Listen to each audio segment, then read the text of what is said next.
প্রদান করেছেন তা হলো যে এই মামলায় জুলাই গণঅভ্যুত্থান চলাকালে যে মানবতা বিরোধী অপরাধ সংঘটিত হয়েছে তা বাংলাদেশের 41টি জেলাতেই কোনো না কোনোভাবে নিরীহ নিরস্ত্র ছাত্র জনতার উপরে গুলি করে তাদেরকে হত্যা করা হয়েছে এবং প্রায় 50টি জেলাতে ছাত্র জনতার আন্দোলনের উপরে গুলিবর্ষণ করা হয়েছে, সেখানে অনেকে আহত হয়েছে এবং সেখানে লেথাল ওয়েপন ব্যবহার করা হয়েছে, যেটি সাবেক প্রধানমন্ত্রীর অডিও করা হয়েছে।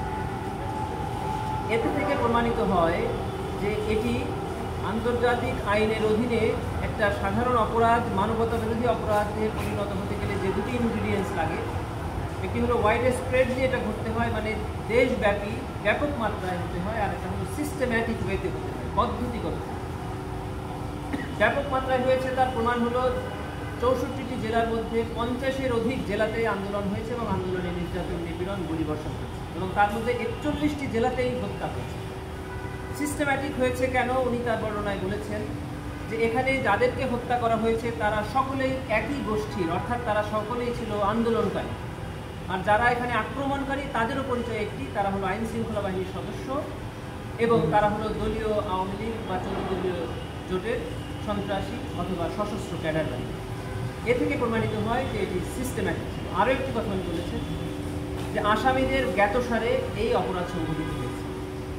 যাত্রাবাড়িতে তৎকালীন স্বরাষ্ট্রমন্ত্রী এবং আইজিপিকে ওখানকার ডিসি মোবাইলে গুলি করার ভিডিও ধারণ করে তাকে প্রদর্শন করছেন এবং বলছেন, স্যার গুলি করি, মরে একটা, আহত হয় একটা, বাকিটি যায় না। এর মাধ্যমে প্রমাণিত হয়েছে যে এই অপরাধসমূহ আসামিদের জ্ঞাতসারে সংঘটিত এবং আন্তর্জাতিক আইনে মানবতা বিরোধী অপরাধের অন্যতম ইনগ্রিডিয়েন্টস হলো যে এই নিপীড়ন সাধারণ মানুষের উপরে পরিচালিত হতে হবে এবং টার্গেটেড পিপল। এই টার্গেটেড পারসিকিউশনটা উনি প্রমাণ করেছেন এই বক্তব্য দিয়ে যে এখানে টার্গেট করা হয়েছিল ড্রোন উড়িয়ে আন্দোলনকারীদের অবস্থান নির্ণয় করে, হেলিকপ্টার থেকে এবং লেথাল ওয়েপন থেকে গুলি করে, এবং যাদেরকেই টার্গেট করা হয়েছে তারা সকলেই একই জনগোষ্ঠী ছিল, অর্থাৎ আন্দোলনকারী। এই সকল ইনগ্রিডিয়েন্টস থেকে প্রমাণিত হয় যে এটি বাংলাদেশে পরিচালিত জুলাই গণঅভ্যুত্থান চলাকালে একটি মানবতা বিরোধী অপরাধ এবং এই 3 আসামির বিরুদ্ধে এই আন্তর্জাতিক অপরাধ ট্রাইব্যুনাল আইনের 3-2, 4-1, 4-2 এবং 4-3 ধারায় অপরাধ প্রাথমিকভাবে প্রমাণিত হয়।